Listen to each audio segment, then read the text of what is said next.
Então, a gente estava falando, né, sobre a escolha do tema, né? Então, é importante, né, que o que eu vou pesquisar seja algo do meu interesse que me mobilize para a investigação.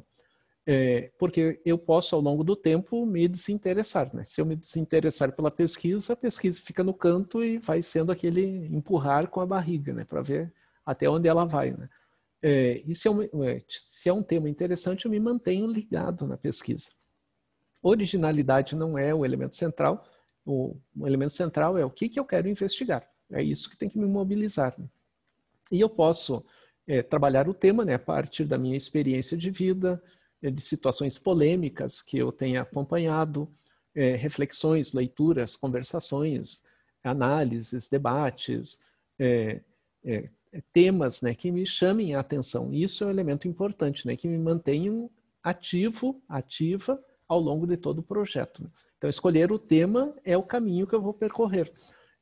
Claro que, como eu disse para vocês, o tema pode ser mudado? Pode, mas eu tenho que estar sempre atento, né, com o meu cronograma lá também, né? Quando que eu posso desdobrar o trabalho para que ele tenha um trabalho com toda a qualidade possível e eu me mantenha ligado naquilo que eu escolhi, né? Caso eu mude de tema, eu tenho que pensar, né, nesse cronograma, né, como mudar de tema e dar conta de tudo aquilo que eu vou caracterizar ao longo do tempo, né? Revisão de literatura, né? Eu tenho que buscar na revisão de literatura, né, sobre o meu tema. Então, se eu escolhi um determinado tema, eu tenho que entrar lá na internet, nas bases de dados, diferentes bases de dados, e pesquisar, né, quem já falou sobre o assunto. E lendo, né, especialmente, né, de modo geral, né, como que a gente faz, né, nas leituras, a gente desdobra as leituras a partir especialmente dos resumos, né? Então eu entro lá, por exemplo, no Shello, lá eu encontro um tema similar, leio o resumo para ver como que esse trabalho se caracterizou. Nesse resumo eu vou ver, é isso que eu quero. Não, não é isso que eu quero. E ali eu vou separando artigos, por exemplo, que são que podem fazer parte da minha construção de revisão de literatura ou não, né? Busca de trabalhos semelhantes ou idênticos, né? Então podem ter trabalhos que tenham características muito comuns à minha investigação ou mesmo idênticos na sua organização. Isso não invalida a minha pesquisa, mesmo que tenha um trabalho que eu encontro, falo, é bem isso que eu pensei e é isso que esse trabalho fez. Mas eu vou conduzir a pesquisa. Então, eu vou desdobrar a pesquisa e, ao desdobrar, ela vai ter peculiaridades que não vão torná-la idêntica àquele trabalho que já foi feito. E observar, né, pesquisas e publicações na área. Então, tenho que ver o que está sendo feito, né? É o máximo de atualização possível em relação ao assunto que eu estou desenvolvendo. Nós, né, de modo geral, a gente valoriza, né, os últimos 5 anos de publicações sobre o tema. Porque esses últimos 5 anos, né, vão trazendo o que é mais recente sobre aquilo que se debate, se discute na pesquisa. Mas nada impede da gente fazer pesquisas que caracterizem a história, né? Então, por exemplo, essa temática aqui que eu quero discutir da nossa atualidade, eu posso encontrar na literatura uma produção lá de 1930, que é importante para o meu trabalho na atualidade. Então, de modo geral, né, na produção aí de artigos, papers, se usa as produções mais recentes possíveis, que é chamado aí do estado de arte, né? Estado da arte, em termos de organização aí das investigações, mas não invalida pesquisas anteriores a esse período. Também é importante na organização da pesquisa, né, a gente entender a justificativa, né? E a justificativa, ela pode entrar, né, como uma afirmação, né, porque eu quero de tal modo estudar tal investigação, ou inicialmente como uma pergunta, né? Por que estudar esse tema? E ao pensar nesse tema, eu tenho que observar, né, quais são os benefícios que esse tema pode vir a trazer para o grupo que eu vou investigar e para para mim enquanto pessoa, entendendo a própria dinâmica, né, do que esse tema pode vir a causar no seu desdobramento. O primeiro elemento, né, eu tenho que entender como relevante e por isso me interesso. Com isso, eu vou buscar, né, os benefícios que o trabalho, a investigação, possa vir a trazer para diferentes grupos, diferentes processos de investigação, trazendo, né, toda uma base de que a pesquisa tem um caminho. E quando se fala, né, que a justificativa deve ser convincente, não quer dizer que ela venha convencer todo mundo que leia o trabalho, mas ela tem que me convencer. Eu tenho que estar convencido de que aquele caminho da investigação que eu estou desdobrando seja adequado. E à medida, né, que eu tenha toda essa compreensão, o trabalho vai se desdobrando com muito mais qualidade, aprofundamento e assim por diante. A formulação do problema. Então, o problema é o que vai fazer com que a gente percorra pelo caminho todo da investigação, né, no seu próprio desdobramento, na sua própria característica. E a formulação do problema é o que eu estou disposto a responder. Então, quando eu penso no problema, eu tenho que pensar em perguntas em relação a ele. E essas perguntas são os elementos da problemática. Como que eu vou responder a cada pergunta correlacionada ao meu tema? E quanto mais eu definir bem as perguntas, mais eu vou ter uma delimitação da investigação, que vai envolver dois aspectos, o tempo e o espaço. O tempo e o espaço significa, basicamente, como que eu vou, no meu método de investigação, fazer todo o caminho para que esse problema de pesquisa, as perguntas bem elaboradas, possam trazer uma resposta segura à minha investigação. Resposta segura não quer dizer que eu tenha que responder do modo como eu esperava inicialmente os meus problemas de investigação. Respostas seguras, respostas que me levem à análise, me levem a pensar sobre o problema.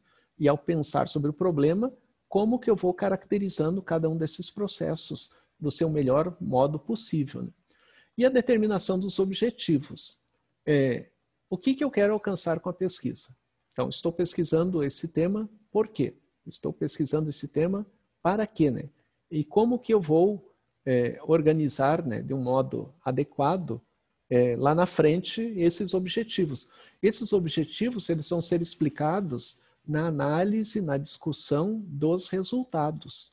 Então, quando eu vou analisar os resultados ou discutir os resultados, é que aí sim eu vou demonstrar, né, a importância desses questionamentos e a importância, né, dos objetivos colocados ali no trabalho.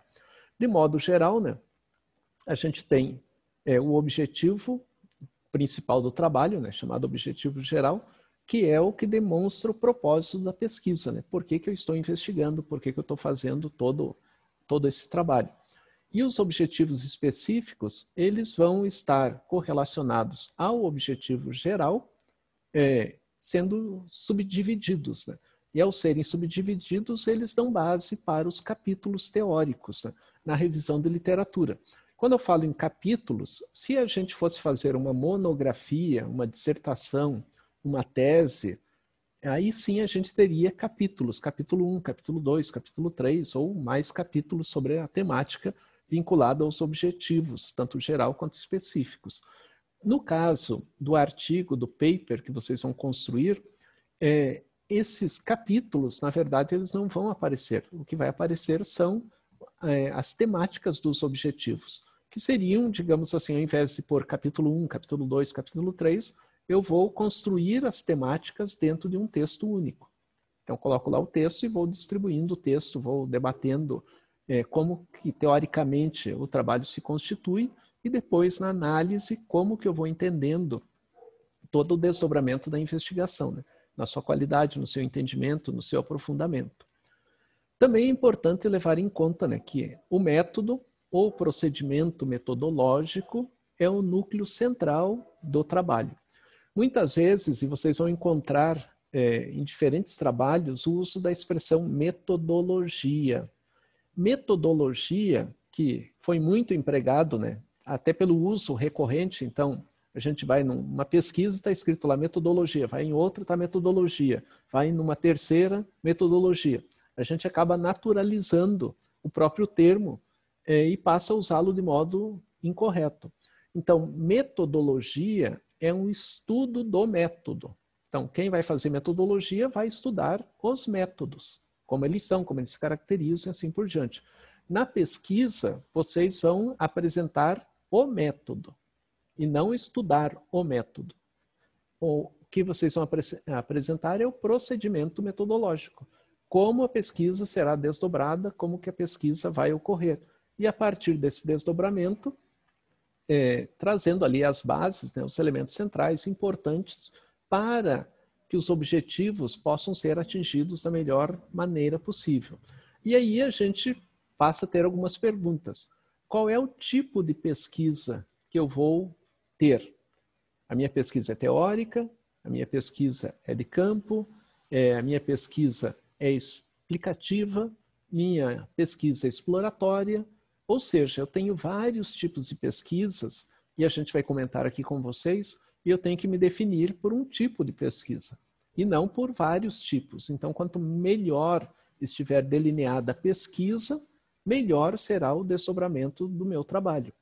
E nós, né, temos características em relação a verbos que a gente utiliza para cada tipo de pesquisa. Se a pesquisa é uma pesquisa de levantamentos, eu quero descrever. Se a pesquisa é uma pesquisa explicativa, eu quero analisar. Então, eu vou mudar o verbo em acordo com a minha pesquisa, mesmo que o problema seja o mesmo.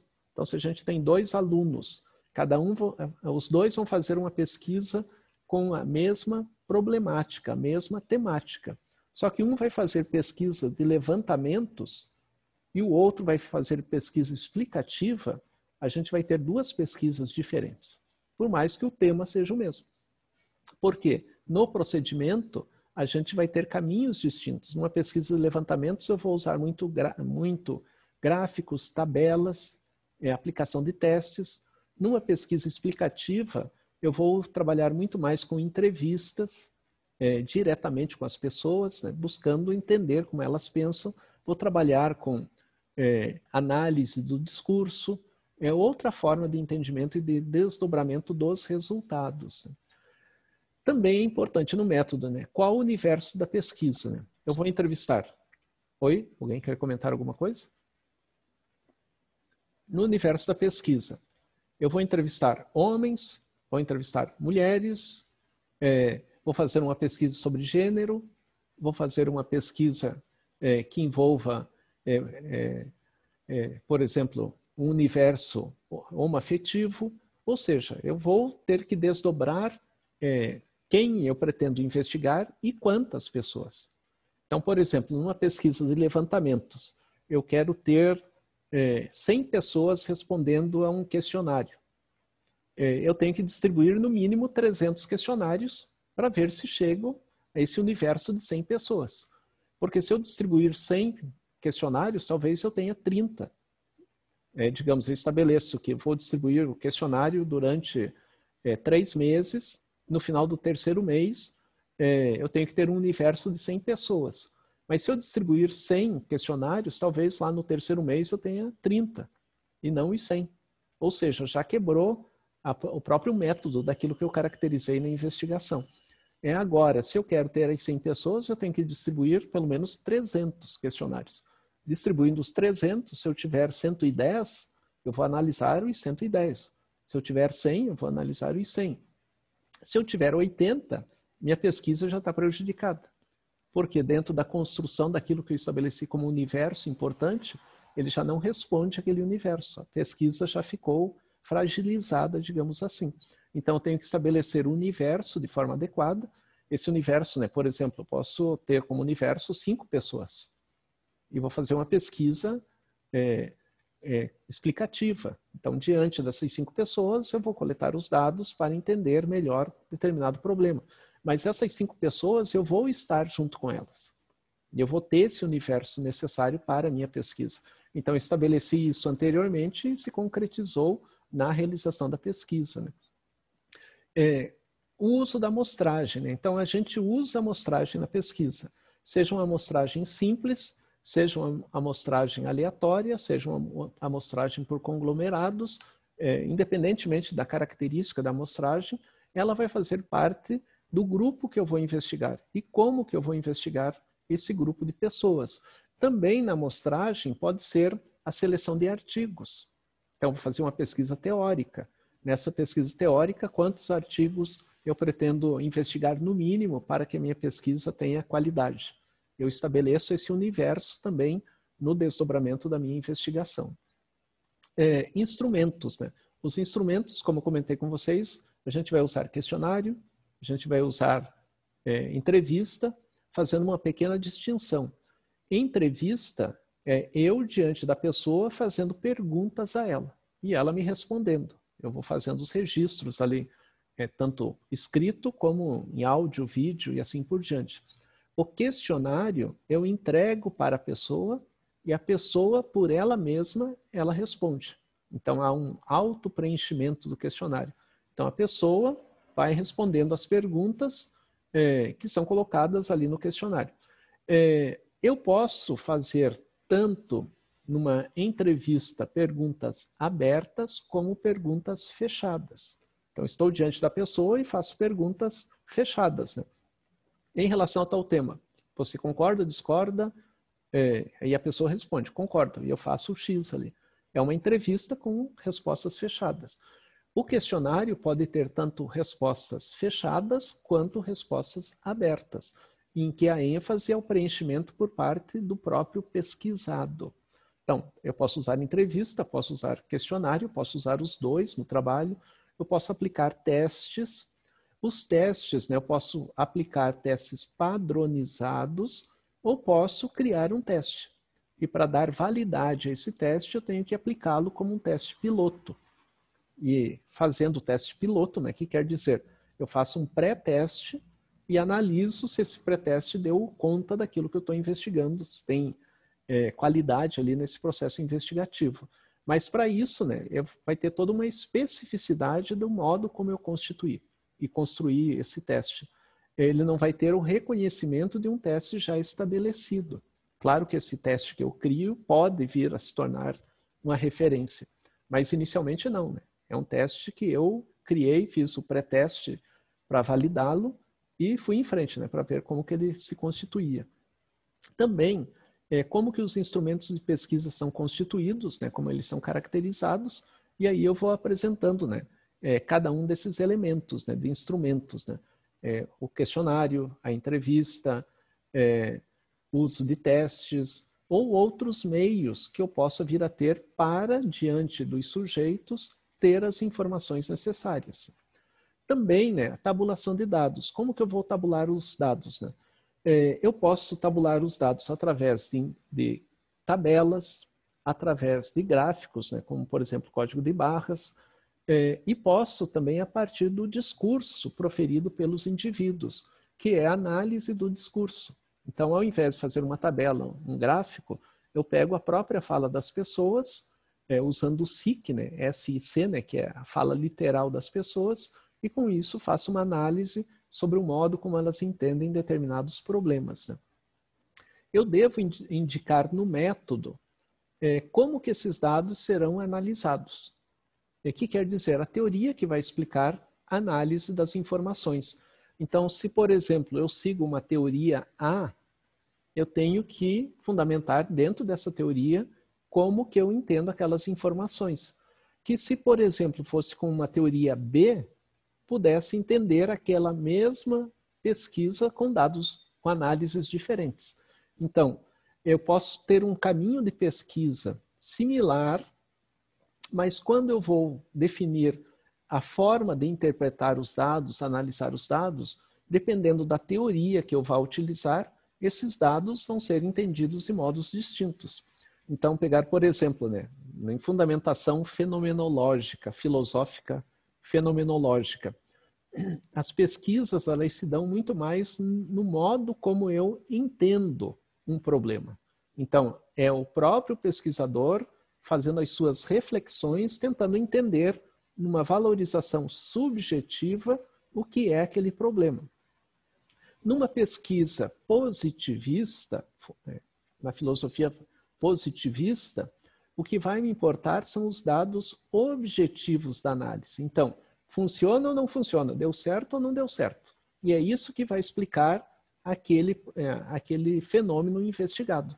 Então, de um lado, a gente tem uma ênfase subjetiva, do outro lado, a gente tem uma ênfase objetiva. E tem pesquisas, né, dialéticas, histórico-dialéticas, que se caracterizam pela relação entre resultados e análises do ponto de vista subjetivo, que você busca um caminho que supere, né, seja a objetividade, seja a subjetividade, que é um outro tipo de análise. Então, como que eu analiso um determinado fenômeno? Qual é a minha área de formação? Então, eu tenho que olhar para mim mesmo e dizer assim, a teoria que para mim faz sentido é a teoria X. E essa teoria que vai me ajudar a explicar o fenômeno que eu investigo. Se eu não sei direito qual é a minha teoria, eu acabo perdendo um pouquinho na análise. Pois eu posso ir para um lado, posso ir para o outro e assim por diante, né? No modo de compreender um determinado fenômeno. Também, à medida que a metodologia vai sendo explicada, ela deve se caracterizar, né? É uma pesquisa que vai coletar dados junto às pessoas, né? Uma pesquisa de campo, é uma pesquisa teórica, ela pode ser bibliográfica, pode ser documental, ou pode ser uma pesquisa experimental, de laboratório. Vou fazer a pesquisa dentro de um laboratório para investigar determinadas situações, né? Então, como que eu vou desdobrar cada encaminhamento e como que pode vir a se caracterizar, né? A pesquisa bibliográfica, ela faz parte de todo tipo de pesquisa. Então, independentemente da pesquisa que eu venha fazer, eu tenho que ler. Eu tenho que pesquisar autores que falem sobre o assunto. Então, não tem como escapar disso. A pesquisa bibliográfica, como um todo, ela é uma pesquisa muito mais aprofundada do que a pesquisa de coleta de dados. Porque um elemento importante para a pesquisa bibliográfica é que ela traga nas análises novidades e que ela não fique só replicando o que foi produzido. Então, uma pesquisa bibliográfica, no meu modo de entender, é a pesquisa mais difícil de ser feita. Por quê? Porque além de ler o que foi produzido sobre a temática, eu tenho que trazer novidades nas análises, que sejam diferentes do que foi produzido. E não replicar, né? Fazer uma réplica de tudo aquilo que foi estudado. De modo geral, né, nas pesquisas de campo, o que se faz, né, da pesquisa bibliográfica é, na fundamentação teórica, trazer as principais ideias sobre o tema de pesquisa e usar essas ideias para colaborar nas análises dos resultados que a gente obteve diante da pesquisa realizada. Então, esses dados obtidos, né, quando a gente foi a campo, coletou os dados, entendeu ali como que se desdobra uma situação ou outra, aí sim a gente tem o nosso elemento, né, que vai dar a qualidade no trabalho, que são os dados. E esses dados são nossos, né? Na pesquisa, quando ela é totalmente bibliográfica, a novidade ela tem que ser conceitual, porque toda ela é conceitual. E a análise vai ter que trazer reflexões diferentes, né, daquelas produzidas regularmente, né? E também é importante, né, que no método se indique, né, como que vai se acessar as fontes, né? Então, por exemplo, bases de dados, né, que são utilizadas de modo mais frequente atualmente, né? Então, a gente vai indicar as bases de dados, né? Então, a gente foi nessas bases para lá organizar o que se tem produzido sobre tal assunto, indicar bibliotecas, né, em termos da produção dos assuntos, né, bem como, né, os locais onde a gente pode ter acesso a informações, como, por exemplo, eu fui até o hospital psiquiátrico, lá eu conversei com os responsáveis, diretores, e eles autorizaram a pesquisa ser desdobrada naquele espaço. Ou seja, eu tenho que ter toda uma forma de demonstrar o acesso às informações, né? Como, por exemplo, via telefone também. Em primeiro lugar, por exemplo, fui até uma instituição psiquiátrica e conversei com os diretores que autorizaram a pesquisa. Posteriormente, né, ao ir à instituição e observar as pessoas, como elas convivem, foi passado o telefone dos responsáveis pelos pacientes do hospital psiquiátrico para que a gente entrasse em contato com esses familiares para que eles autorizassem a pesquisa. Então tem um segundo momento, né? Tem que ter uma outra autorização. E a partir, né, posteriormente desses documentos autorizados por escrito, vão dando base do modo como a gente vai acessar as fontes de investigação, por exemplo. Coleta de dados, né? Então, como que se dá o processo de coleta de dados? E a gente vai ter que especificar, né, na coleta de dados todo o processo, né? A gente vai usar entrevista, vai usar questionário, vai usar teste psicológico, teste que deu um upgrade, deixa eu voltar aqui.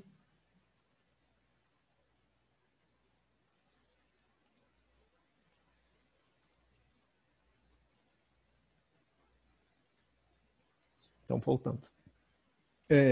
Na coleta de dados, né, a gente vai procurar demonstrar, né, qual tipo de teste a gente está utilizando, né? Eu citei teste psicológico, mas pode ser testes relacionados à medicina, à biologia ou outra área do conhecimento. E a gente tem que ter, né, no processo de coleta de dados, toda uma característica, né, que envolve a paciência, né? Paciência significa o quê? No processo de coleta de dados, para que ele se realize, atualmente ele tem que ter autorização do Comitê de Ética. Então, além de especificar todos os dados, eu tenho que ter autorização. Tendo autorização do Comitê de Ética, eu tenho que ter, posteriormente, a autorização dos envolvidos com a pesquisa.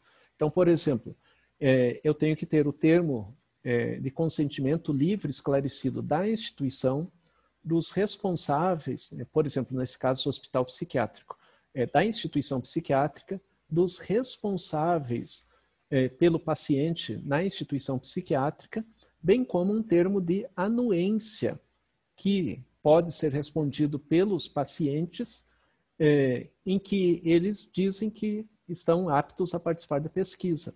Esse termo de anuência, né, caso eles não estejam em condições de responder que estão aptos, o responsável faz esse processo. Então, o responsável vai dizer, então a pesquisa pode ser realizada. Então, eu tenho que ter, no caso de pessoas com transtornos mentais ou menores de 18 anos, além do termo de consentimento livre esclarecido, o termo de anuência, que é alguém responsável que vai assumir ali qualquer condição daquele trabalho que venha a ser realizado. E esses termos têm que estar presentes. E muitas vezes, né, a gente conversa anteriormente, né, a gente vai fazer uma pesquisa de campo. Eu entrei em contato com o hospital psiquiátrico, conversei lá com os diretores. Eles falaram que não tem problema nenhum com a pesquisa. Eu organizo todo o meu trabalho e falo, beleza, está feito o trabalho. Quando eu termino o trabalho, mando para o comitê de ética, ele é aprovado. Ele sendo aprovado, eu entro em contato lá novamente com o hospital psiquiátrico para que eles assinem o termo de consentimento. E o hospital pode dizer assim, não, a gente mudou de ideia e não vai liberar a pesquisa. E mudando, né, a gente vai ter que reconstruir todo o projeto novamente, né? Ou ter que adaptar o projeto a uma nova instituição. Então, e aí a gente tem que ter paciência. Por isso que... Oi, pode falar. No caso de uma instituição que ela seja mantida pelo município, digamos, moradores de rua que são levados para esse hospital, usando hipoteticamente a sua fala, pegando ali onde não existe um familiar responsável. Como funciona a nível do comitê de ética? Então, no caso de pessoas em situação de rua, essa pessoa, né, foi pego na rua e foi levado para um espaço. Esse espaço é o responsável. E quem assina por esse indivíduo, que não tem nenhum parente ali, caso ele esteja numa situação de vulnerabilidade, é o responsável técnico. Pode ser o diretor da instituição, pode ser o assistente social, né, ou outro profissional que assine, né, caso a pessoa não esteja em condições de ter a autonomia, né? Mas se a pessoa tem condições, né, a gente tem que ter autorização do espaço e da própria pessoa, né? E a gente tem que explicar, né, tanto para o espaço ali como para a pessoa, o que se trata a pesquisa, né? Claro, a gente não vai explicar as perguntas, mas a gente vai explicar... Eu queria saber a nível do comitê, o que eles exigiriam, se seria realmente da direção da instituição. Então, o que o comitê exigiria é o termo de consentimento livre esclarecido à instituição, independentemente de quem assine, é alguém que seja responsável pela instituição. Então, a gente faz um termo destinado à instituição, certo? Esse termo, quem vai assinar, né, é alguém que seja responsável. Pode ser o diretor, pode ser o assistente social, pode ser qualquer profissional. E depois eu tenho que ter um termo de consentimento livre esclarecido à pessoa. Então, vou entrevistar 5 pessoas, né? Então tem que ter um termo para cada uma das 5. Caso elas estejam numa situação de vulnerabilidade ou de não compreensão daquele conteúdo, alguém tem que autorizar por elas. Daí eu preciso de um termo de anuência. Ok? Ok, obrigada. Tranquilo. E a paciência, né, entra justamente aí, né, que nem sempre a gente vai ter tudo de primeira, né. Então, às vezes a instituição muda, às vezes as pessoas que se comprometeram com o trabalho mudam. Vale salientar, né, que no termo de consentimento a gente tem que estabelecer o seguinte critério: a pessoa ou a instituição pode desistir antes, durante e depois do trabalho realizado. Então, a pessoa disse que ia participar, desistiu antes de começar. Durante o trabalho, ela estava respondendo lá as perguntas, chegando no momento lá, está terminando as perguntas, ela disse, não quero mais, desisto, não quero mais dar continuidade. Ou eu terminei a entrevista, já tenho os dados lá organizados e tal, 2 meses depois a pessoa vem para mim e diz assim, sabe aquela pesquisa lá? Eu não quero participar mais, tá certo? E a gente tem que retirar esses dados. A gente só não retira os dados da pessoa se a pesquisa já estiver concluída. Então, eu fechei a pesquisa, ela está concluída. Então, quando ela está concluída, não dá mais para tirar a informação. Mas se eu ainda estou elaborando e a pessoa entra em contato dizendo para tirar ali as informações, eu tenho que retirar, né? Que é o compromisso ético que acaba se tendo ali. Mas vale salientar, né, que eu não conheço nenhum caso, até agora, né, de pessoas que participaram de pesquisas e depois recusaram a continuidade dos seus dados na pesquisa, né? Todas as pesquisas que eu acompanhei até hoje, as pessoas, quando se dispõem a participar, elas participam até o final, né? De modo geral, né? Tabulação dos dados, né? Eu tenho que explicar, né, como que eu vou fazer os dados, ali as informações, né, em acordo com o tipo de pesquisa que eu estou desdobrando, né? Se vai ter gráficos, tabelas, quadros, índices estatísticos, cálculos, ou análise do discurso, né? Discursos que são analisados ali de uma forma mais adequada possível, né? Também, né, em relação ao elemento que digamos assim, né, após a aprovação no Comitê de Ética, o que a gente vai trabalhar são 3 elementos, né? Análise, discussão dos resultados e a conclusão ou considerações finais. Esses elementos não vão para um comitê de ética. Então, quando a gente encaminha para o comitê de ética, a gente encaminha até os processos, né, que envolvem um método, né, que vão se desdobrando aí na coleta de dados e na tabulação de dados. Na análise e discussão, esse processo já é posterior à aprovação no comitê de ética, caso a pesquisa tenha que passar pelo comitê de ética. E dentro, né, da análise e discussão dos resultados, a gente vai observando, né, os resultados, né, o que eles nos trouxeram, né, seja em números, seja em números ou seja na construção de como eles se estabelecem em forma de discurso, né? Então, eu vou organizando, vou ordenando ali da melhor maneira possível, né? E dentro dessa análise e discussão, né, eu vou apresentando as hipóteses que porventura tenham surgido no trabalho, a característica dos objetivos, né, que foram levantados, e dentro das discussões eu vou estabelecendo se aquela hipótese ou aquele objetivo se concretizou ou não. Então, não é problema não confirmar um resultado ou uma característica do objetivo. Também não é problema, né, que uma hipótese que porventura tenha sido levantada não tenha sustentabilidade. O importante é estar debatendo, discutindo, formulando os dados, formulando as questões para que a gente tenha um melhor entendimento sobre o problema que está sendo investigado.